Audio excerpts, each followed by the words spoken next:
I got a taste for barbecue. I'm trying my best to leave pork alone. It's not good for me. I don't know about anybody else, but I'm really trying to make my way back to vegetarian at least 90% of the time. I was vegetarian for about a year or two, and I was vegan for a short period of time, but at my doctor's recommendation, as you guys know, I was diagnosed with stage 3 non-Hodgkin's lymphoma. Almost 6 years ago.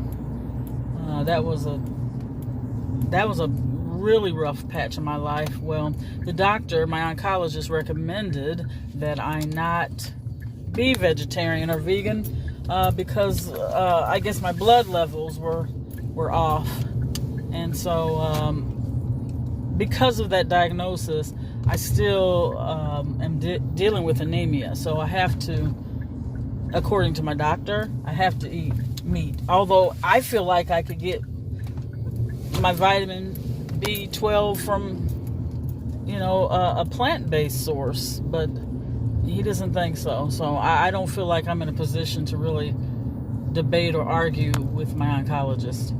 So for now, I'm just kind of leaving pork alone. That's not, and the weirdest thing is, okay, my oncologist told me I was better off eating meat because of my deficiency of iron. And then one of my visits, he kind of told me don't eat that much meat. So which is it? It's so confusing. Literally every single thing that we consume has been deemed bad for us at one time or another. I can remember when coffee was bad, and then because of caffeine, it had too much caffeine in, and even the decaffeinated coffee had some issues. And it seemed like whenever I liked something, it was bad. I know sugar's bad, but that's my number one. I love sugar. Except I don't like drinking sugar, like in my tea, and I don't drink soft drinks, but that's a whole nother thing. So I'm trying to eat whatever I want in moderation, and less meat, and that's just for me. It doesn't mean that's what you guys should do, but for me, less meat, even less sugar, and I try to limit dairy as much as possible. And all of these things I'm doing with the hopes of soon just not eating it at all. So this is my ground zero. This is where I'm going to start. Mostly of what I've been eating is vegetables, and just so happen I really like vegetables, and I like fruit. I like avocados, and my favorite vegetables, I like greens, spinach, that type of stuff. Yeah, so that's one good thing, and that's probably what I'm going to cook later on. I'm going to make probably kale with some spinach in it. I like strawberries too, by the way, and bananas a little bit. And it seems like whenever I eat that way, I automatically lose weight. I don't have to even worry about the weight, because those foods don't cause me to gain weight. They actually cause me to lose weight, and that's really what I'm hoping, that I can lose some pounds. But I'm not obsessed over my weight. I'm not ashamed of my weight. It just is what it is, and I don't want it to be that high because of health reasons and because of how I look. Everybody wants to look the best they can look, So those are my reasons. And it saves money too, believe it or not. So I'm actually on my break from work, and I wanted to talk about that little boy that's missing. I'm next to some cars and it's distracting me. I'm an empath and I get distracted very easily. You see, I think you can see that car, and there's nobody in it. Do you see this one? There's nobody in it. but I know there will be, and that's distracting me. So I'm going to find somewhere where I don't feel as distracted, but yet I'm not going to concentrate, because if I overly concentrate, I won't be able to pick up anything. I have a real persnickety tuition going on here, intuition. So I'll be right back. I'm going to find a spot where I can feel a little bit more comfortable. Okay, this little boy's name is Quinton, and I can't remember his last name. I think it begins with an S. But anyway, he has been missing now for, I'm sure it's been over a week, out of, I want to say Georgia, Savannah, Georgia. And what brought my attention to this missing persons case is the little boy is like 20 months old. A little toddler. Cute, when I tell you, cute as can be.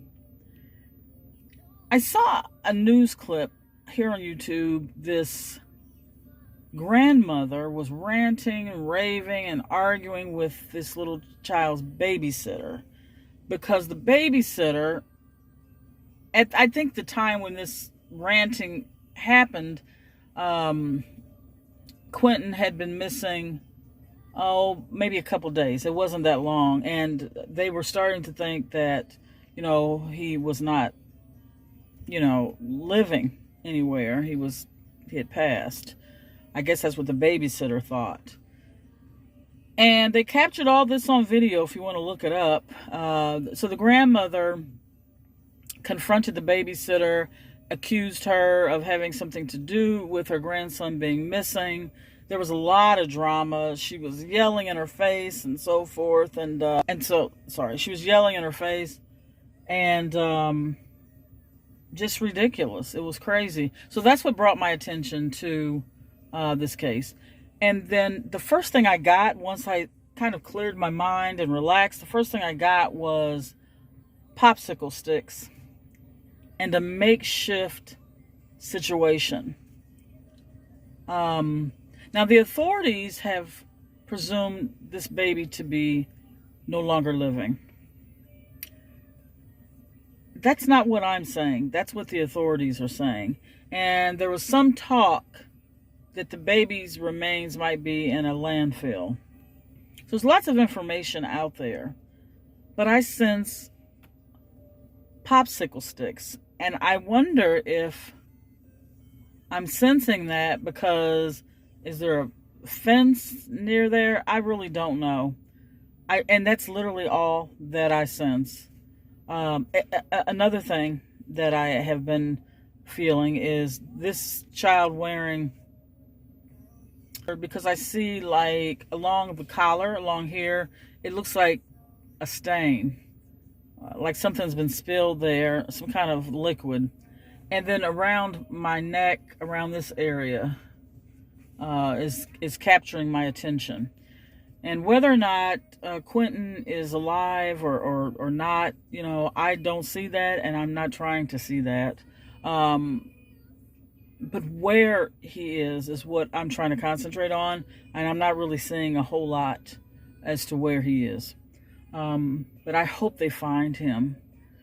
So many children are missing. I'm going to put his picture up here. He's just as cute as can be.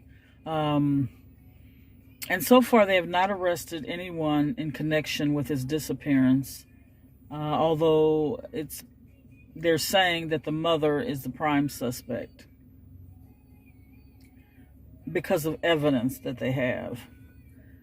I want to do more videos about missing people. I've done so many, but I would like to continue to do that, because I feel like every little bit helps. That's my grandson's car seat. If you ever see a car seat back there, I never take it out, and he's rarely with me, but when he is, I put him in his car seat. So that's what that is. But I would like to continue to make videos on missing people, because I feel, like I said, I feel every little bit helps. You guys, I'm addicted to hand sanitizer. So I always try to keep some in the car with me. And I went to Walgreens not too long ago, and I got some of this hand sanitizer. I got this kind. This is lavender and aloe. I haven't used it yet. And it's natural, like all natural organic stuff in here. This is coconut and lemon. I haven't tried it, but when I try it, I'm gonna let you guys know. So yeah, but it's getting a little bit late for me. I probably need to head back to work, but I wanted to touch bases with you guys, and I wanted to spread the message about this child who's missing. I've got a couple other missing persons videos that I need to record. I'd like to actually set up my tarot cards and see if I can get some, you know, some kind of help in that direction. Also, I'm going to be off for a couple of days. This is actually my last day, and then I'm off for 3 or 4 days. But I'd like to go out to the cemetery and do some EVPs and see if I can capture something there. And yeah, and bring stuff for you guys. That's my intention. So I'm going to get off here. This will be a short snippet video. And I'm going to head over to, I'll show you where I'm going to head over to. You got it, McDonald's. Can you see that arch? That's where I'm headed. I'm going to get some tea. No sugar, of course. And lots of ice. That's how I like mine. And then my coworker wants coffee. So I'll bring her a cup of coffee. And I got a few more hours. You know, if I come up with anything or get any kind of feelings about little Quinton, I'll, you know, put a little bit more in this video when I get off from work. And it'll be dark. It'll be dark when I get off work. But I wanted to share as much as I can with you guys. Please try to make your life as light as possible. Do what you need to do for your own happiness. And I can't state that enough. And that's not a cliche. You've got to own your own life. You can't give it to other people. I don't care if it's your kids, your spouse, your parent. I don't care who it is. Your life is your life. Live it in your order of doing things. And politely tell the naysayers what you need to tell them. Oh, speaking of naysayers. No, I'm just kidding. I found, I'm going to show you in my purse. I found a lipstick, and I have it on now. Oh my God. Oh, this is another spray. It's almost empty. It's a hand sanitizer spray, and look, oh my God, I've used it. I hate to see it go. It smells so good. And I couldn't find another one. So yeah, make sure you know, you're living your life according to what you feel is right. Because no one else is in your skin except you. And this is the lipstick. I've got it on now. I've been talking so much, it's probably rubbing off. But this is called Rose Harmony. And it's L'Oreal. Rose Harmony. And I think this is the color right here. Okay. So yeah. That's just a little bitty tidbit that I wanted to share with you guys. I'm sending you love, light, peace from my heart to yours. Let's just try to stick together. Let's try to make this world better today than it was yesterday. It's possible. This is tomorrow again. Wishing you the best of the best.